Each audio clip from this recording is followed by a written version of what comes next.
Est-ce qu'après ces quelques 4 jours, vous avez le sentiment d'avoir réussi votre mission? Alors merci de poser la question telle que vous la posez, parce que c'est exactement ça. Trouver les voies et moyens de l'après-accord de Nouméa et de l'après-référendum. Donc c'est-à-dire qu'il y a le référendum qui a dit les choses claires, et il y a l'accord de Nouméa qui, de facto, impose qu'on ait une nouvelle page qui s'ouvre. Et c'est ça que je répète. Est-ce que j'ai réussi ma mission? D'abord, on verra ce soir, il me reste une journée. C'est comme dans les matchs de foot, là, c'est toujours à la fin que le PSG gagne. Donc je vais jouer de la partie toute la journée. Et une première réussite, c'est que j'ai vu tout le monde. Hein, ça, c'était pas tout à fait gagné au départ. Tout le monde a accepté de vous parler et est venu... De me parler, de me reparler, de me voir ici, à l'extérieur, à Koné, à Lifou. Et on continue aujourd'hui, je les vois plusieurs fois de suite. Alors, c'est quoi leur préoccupation essentielle des responsables politiques ou autres, d'ailleurs, de la société civile calédonienne? C'est l'avenir institutionnel qui est vraiment la priorité ou c'est aussi les préoccupations quotidiennes, tous les problèmes financiers, budgétaires, économiques? Les préoccupations quotidiennes, oui, c'est plus grave que les préoccupations quotidiennes, la situation économique. Hein. On a la situation du budget des communes, des provinces, du territoire. On a le nickel, hein, l'électricité. Voilà des vrais sujets. Chacun en a tout à fait conscience. La question, c'est est-ce que c'est plus important que l'avenir institutionnel? Les solutions sont liées. Les solutions sont liées. Oui, tout le monde me parle de l'avenir institutionnel, mais je dirais, je ne suis pas là pour faire le maître de la pensée des uns et des autres. Hein. Je crois que peu à peu, c'est ce qui permet de nouer les fils du dialogue, c'est que quelle que soit la solution institutionnelle, il vous faut régler ici en Calédonie des problèmes gigantesques. Hein, des problèmes gigantesques qui sont certes financiers, mais qui traduisent l'idée que l'émancipation, que l'identité, ça suppose aussi d'être une force économique. Et alors, ces problèmes peuvent être réglés en même temps que l'avenir institutionnel ou il faut les régler l'un après l'autre? Est-ce que l'avenir institutionnel est quand même un préalable, un postulat premier pour arriver à régler tous les autres problèmes de la Calédonie? Non, mais l'avenir institutionnel, il est quand même clair. C'est le résultat des référendums à parler. La Calédonie et la France, et la France, c'est la Calédonie. Donc après, il y a des modalités de l'accord d'après Nouméa. Mais le sujet institutionnel de fond, s'il est binaire, il est réglé pour quelques années. Mais pour avancer sur les problèmes quotidiens, économiques, il faut vraisemblablement trouver des modalités de cet après-Nouméa au sein de la République. Alors justement, l'après-Nouméa, c'est quoi la méthode pour mettre tout le monde autour de la table?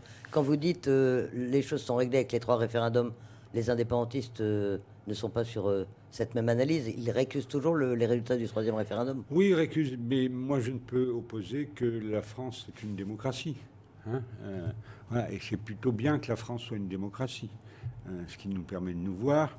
J'ai confiance que, oui, je leur ai dit très clairement, les 3 référendums sont les 3 référendums.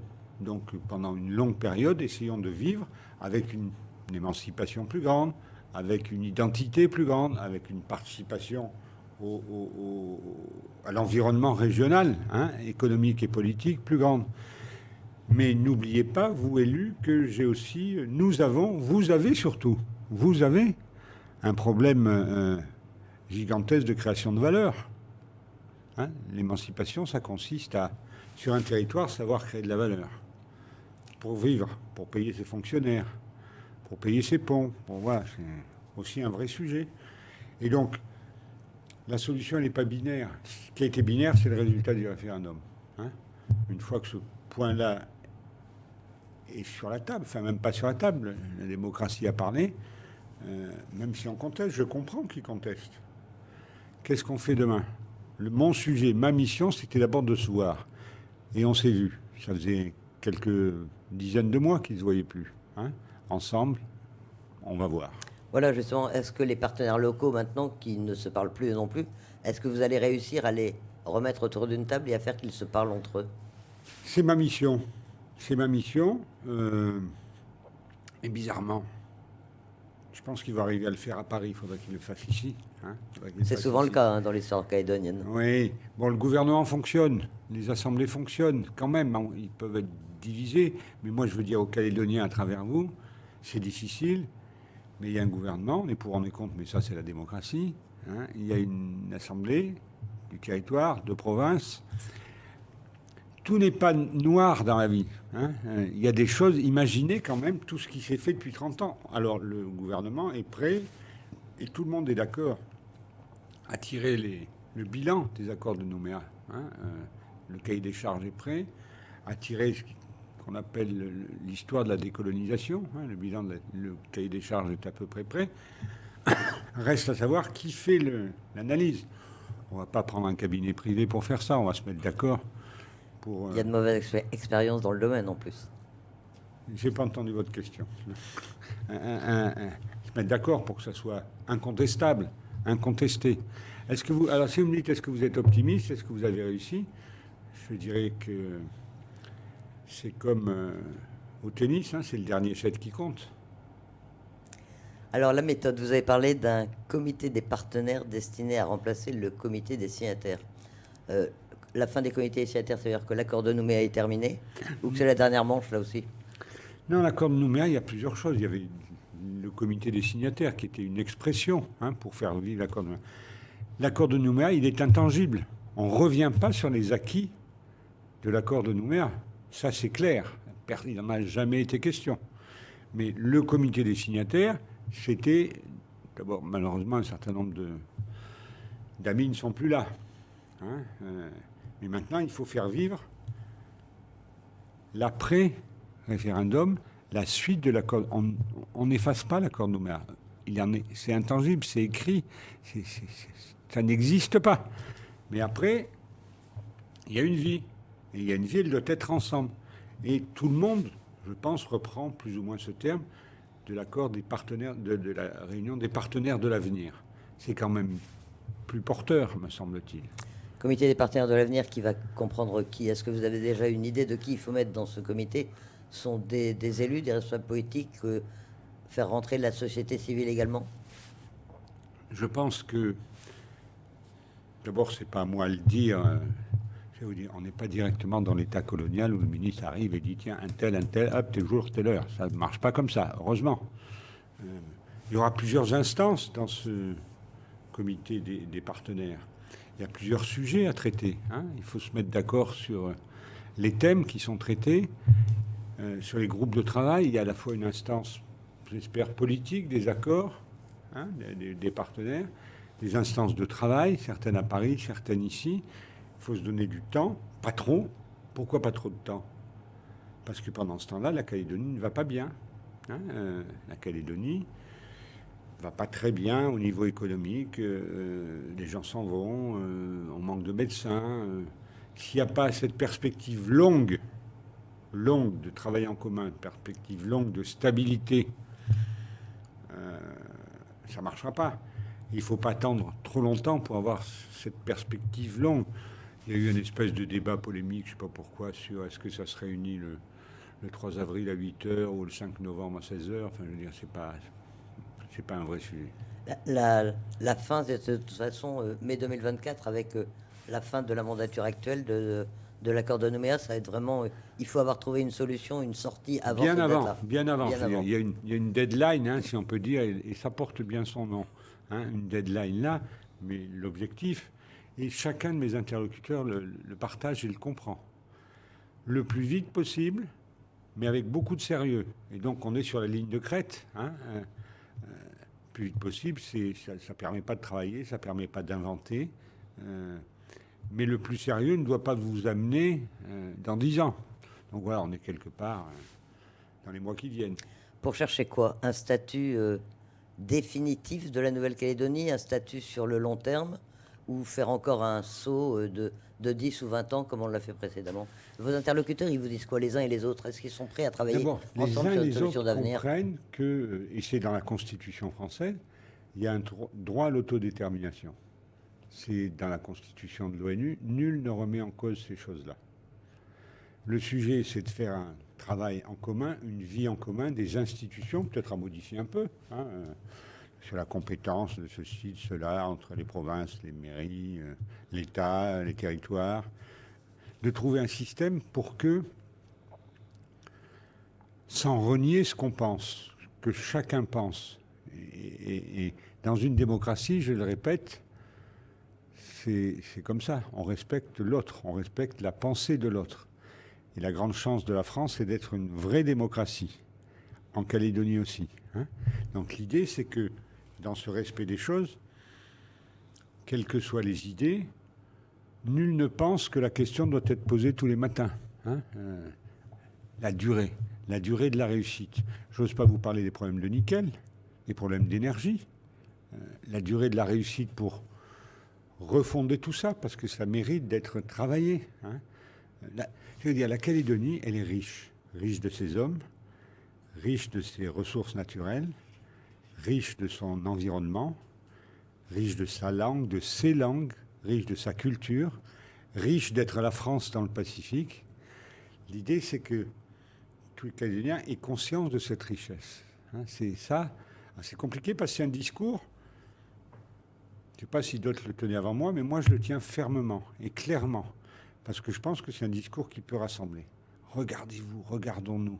Hein, regardons-nous. Quelle que soit la pensée qu'on a sur je veux ceci, je veux cela. On a le droit de vouloir tout ce qu'on veut. C'est aussi ça la démocratie.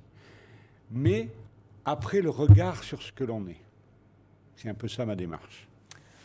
C'est compliqué, vous le savez, d'arriver à effectivement trouver une solution, un statut qui mette d'accord indépendantistes et partisans du maintien de la Calédonie dans la France. La méthode pour y arriver, c'est quoi? Ça va être des discussions à trois, à deux C'est d'abord écouter. D'abord écouter. Et ça, vous l'avez fait. Là, oh non, il faut continuer. Là, vous m'avez fait parler. Mais le plus dur dans une discussion, c'est pas de dire, c'est d'écouter, c'est de ne pas dire. Hein. Et donc, je vais réécouter encore, faire émerger ce que les gens pensent en vrai. Et puis après, on aura une réflexion. Une fois que j'aurai écouté tout le monde, avec les collaborateurs qui sont là, je rappelle que je suis accompagné d'un représentant du conseiller outre-mer de Matignon, de l'Élysée, du ministère de l'Intérieur. La République s'est déplacée en masse. Hein, et à niveau, pas de faire de péché d'orgueil, mais à bon niveau, pour écouter. Écoutons. On va après transformer, chacun prend des notes, regarde, et on fera des propositions. Hein. Mais le premier succès, c'est que nous nous sommes parlé en vrai. Et on recommence ce matin à 8h, puis à 9h, puis à 10h. On attaque, vous savez, le matin vers 5h30 entre nous, et on termine, c'est 11h du soir. Donc, juste pour écouter. Est-ce qu'il va y avoir des points de blocage? Est-ce que vous en avez déjà identifié? On pense par exemple, évidemment, au corps électoral dont chacun de vos interlocuteurs vous parle. Les loyalistes ont dit clairement qu'ils voulaient une réouverture de ce corps électoral. On sait que pour les indépendantistes, c'est vraiment quelque chose qu'ils refusent pour l'instant. Je veux dire, l'accord que j'espère, d'abord il n'est pas immédiat, il est, c'est une autoconstruction sur la durée. Premier sujet. C'est une espèce de Lego, d'énormes Lego qu'on construit. Et donc il y a des gens qui disent telle pièce elle devrait être comme ça. C'est l'ensemble qui compte. Moi je ne veux pas parler sujet après sujet parce que dans cet avenir de la Calédonie qui importe à tous les interlocuteurs que je vois, de se concentrer sur telle ou telle pièce du Lego, ça ne fait pas construire le Lego. Donc on verra, c'est tous les sujets. Tout est audible, tout est dissible. Il ne m'appartient pas de prendre les décisions. Ma mission, c'était d'abord écouter, rapporter au gouvernement, Madame la Première ministre, M. Darmanin, Président de la République, ce que j'ai entendu. Alors, en même temps que j'entends, je susurre un peu, mais je ne fais que susurrer. Comptez pas sur moi pour être le ministre qui vient et qui dit « Tiens, on va faire comme ça ». Ça n'a pas marché. À la fin, après, en imaginant que les discussions ont abouti, qu'il y a un accord... Je reviens et je passe 8 jours de congé quelque part ici. En Nouvelle-Calédonie. Oui. En attendant, il y aura quand même un référendum, alors deux projets, un référendum consensuel, vous avez dit. Oui. Ça doit forcément terminer comme ça. Nécessairement, me semble-t-il, il y aura une consultation de la population, parce que de toute façon, comme on va modifier à la marge peut-être les institutions, il faudra. Hein. Il y aura nécessairement une inscription de quelque chose dans la Constitution française, me semble-t-il. Hein. Et ça suppose un référendum. Ce que je voudrais, c'est qu'on ne s'accroche pas au mot ancien. Voilà. Ce n'est pas la bonne méthode pour construire l'avenir. Hein. Donc on a dit c'était tel jour, telle heure, le référendum de projet. Non, il va falloir chercher la manière d'exprimer cet accord consensuel quand l'accord sera assez profond pour construire un avenir dont tout le monde se dira pourvu que ça dure. Vous avez déjà une idée du calendrier des prochaines semaines, des prochains mois? Est-ce que vous allez inviter tout le monde à venir à Paris? Est-ce que les discussions vont plutôt se dérouler ici? Est-ce que d'autres personnalités vont venir en Calédonie? Ça va dépendre de cette fin de match, là. Mais oui, j'invite tout le monde à Paris. Voilà, j'invite tout le monde à Paris. Reste à savoir le format, avec qui, etc. Mon challenge, c'est que tout le monde accepte de venir à Paris sur un programme, sur un format, sur un déroulé. Voilà, et ça, c'est la mission. Est-ce que ça ne sera pas demain matin? Parce que la composition des délégations, c'est aussi un vrai sujet chez vous. Hein. Pas l'unité totale, mais c'est la démocratie. Et la démocratie, c'est plus profond, mais c'est plus difficile.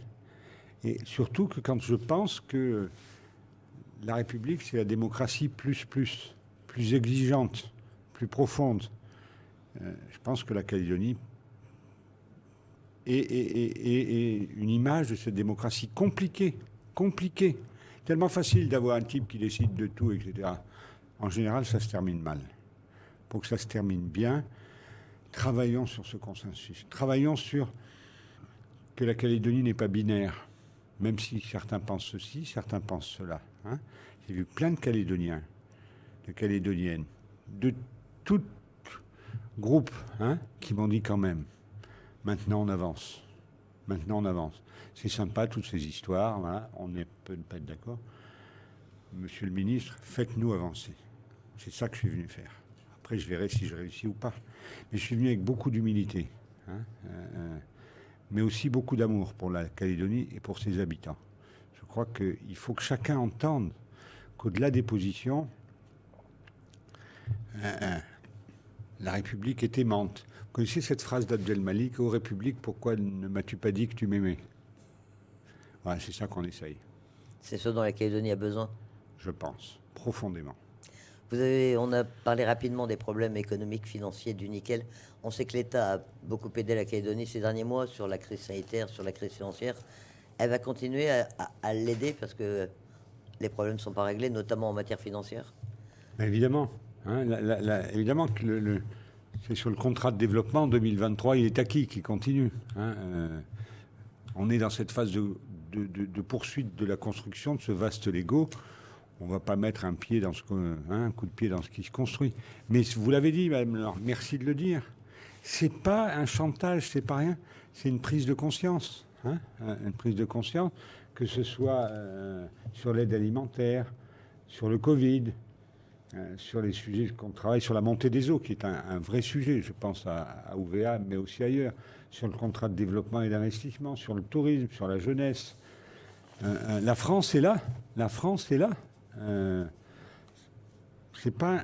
n'y a pas de chantage là-dessus, c'est juste, ça devrait permettre de construire ensemble. La question a été soulevée à plusieurs reprises de la transformation des prêts AFD en subventions pour que la Calédonie n'ait pas à rembourser des sommes pareilles. Ça vous a été demandé, ça aussi? C'est envisageable ou il faut que la Calédonie prenne ses responsabilités? Alors, il faut que la Calédonie prenne ses responsabilités. Ça, c'est le premier sujet, quelle que soit la solution. De travailler avec Rémi Rioux, et j'ai rendez-vous avec lui dans les 10 jours qui viennent, là, sur qu'est-ce qu'on fait de ces prêts, c'est un vrai sujet. Hein, et je ne sais pas si c'est en subvention, si c'est une globalisation, etc. Hein, l'État, d'ailleurs, a garanti les prêts. Hein, 28 milliards en 2020, 21 milliards en 2022. J'appelle à l'émancipation quand même. Hein. Mais il n'y a pas de... Il y a cette volonté d'aller ensemble. Moi, je crois que peu à peu, ce qui s'est passé là depuis 3 jours, au-delà de je viens pas, je viens à telle heure, je viens si je vois un tel, je crois que tout le monde a compris qu'il y avait une continuité à avoir et que cette continuité, elle passait par, comme vous dites ici, renouer les fils du dialogue. Il faut retisser la natte sur laquelle on vit. Au-delà des fils du dialogue, c'est, pour prendre des images d'ici, refaire une natte bien belle, bien jolie sur laquelle on va vivre. Vous avez été secrétaire général Oui. de la Nouvelle-Calédonie de 89 à 92. 88, 92, 3 ans pleins à cheval sur 4 ans. Depuis 30 ans, qu'est-ce qui a le plus changé en Nouvelle-Calédonie? Qu'est-ce qui vous a étonné en arrivant? Qu'est-ce que vous vous attendiez pas à voir? D'abord, beaucoup d'amis sont partis. Et je le redis souvent. Je veux citer Jacques Yekawe, qui était quand même mon mentor, celui auprès duquel j'étais. Hein, Weta, enfin tous, hein, bien sûr. Jean-Marie, hier, j'ai dîné avec Marie-Claude et Sidone. C'est ça qui a changé. Hein, les départs, c'est la vie, vous me direz. Hein. La disparition de vos amis fait partie de la vie, il faut l'accepter comme ça. Après, ce qui m'a surpris, c'est que ça n'a pas assez changé. La circulation à Nouméa, parce que comme on a ça s'est étendu sur les îles voisines, hein, les communes voisines, du coup, le matin et le soir, la circulation est un peu compliquée.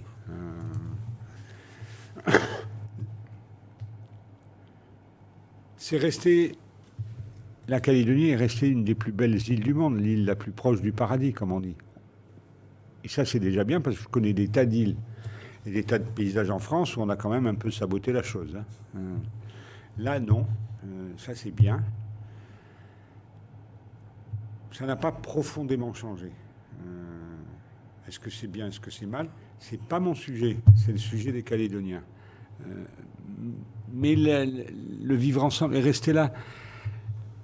La France est fière de la coexistence de toutes ces communautés, hein, de toutes ces communautés différentes. Regardez le monde tel qu'il est, hein, où dès qu'il y a, voilà, où c'est difficile dans tous les pays du monde. Je ne parle pas de certains pays d'Afrique, des pays du Pacifique. Et vous, dans la difficulté, c'est vrai. On arrive à être tous ensemble. Quand même. Est-ce qu'on peut juste se satisfaire de ça? C'est déjà pas mal. Je vais voir l'ami Jean-Pierre Haïfa là tout à l'heure, à déjeuner. Je suis très content de le voir. Regardez ce qu'est la richesse d'un territoire où vous avez des gens d'origine si diverses. Levez-vous et dites « soyez fiers ». C'est les Calédoniens qui doivent faire ça. C'est aussi un des messages que je veux transmettre. Soyez fiers. Il y a peu de territoires, peu de pays où on arrive à faire coexister comme ça. Alors il y a des problèmes, ceux qui veulent ceci, ceux qui veulent cela. Mais c'est tellement beau d'être ensemble, non? Vous semblez donc assez optimiste. Alors, ce voyage, il vous reste encore une journée, hein, mais vous pensez que je ne sais pas. une solution va se dégager. C'est le dernier set. Je ne sais pas combien Paris Saint-Germain fait. Là, ils ont remonté. Il va nous dire. Nicolas Legrand va nous dire ça, hein, s'il suit le match. On vous dira ça dans le flash de 8 heures. c'est pas un match. C'est, oui, optimiste, volontaire, hein, pour dire regardons-nous. La première partie de la mission est réussie. J'ai vu tout le monde. Tout le monde est venu me voir et tout le monde souhaite me revoir. C'est déjà pas mal. Alors, mais je dis c'est sympa, mais on ne se voit pas juste pour l'apéro, on se voit pour construire l'avenir. Je ne suis pas tout à fait au bout, ma journée sera déterminante. Bien, nous attendons la fin de cette journée pour savoir ce qu'il en est. Jean-François Carenco, merci d'avoir accepté notre invitation. Merci à vous, à vos auditeurs. Il faut dire que on s'est retrouvés avec Madame Lenoir, ça fait quelques années.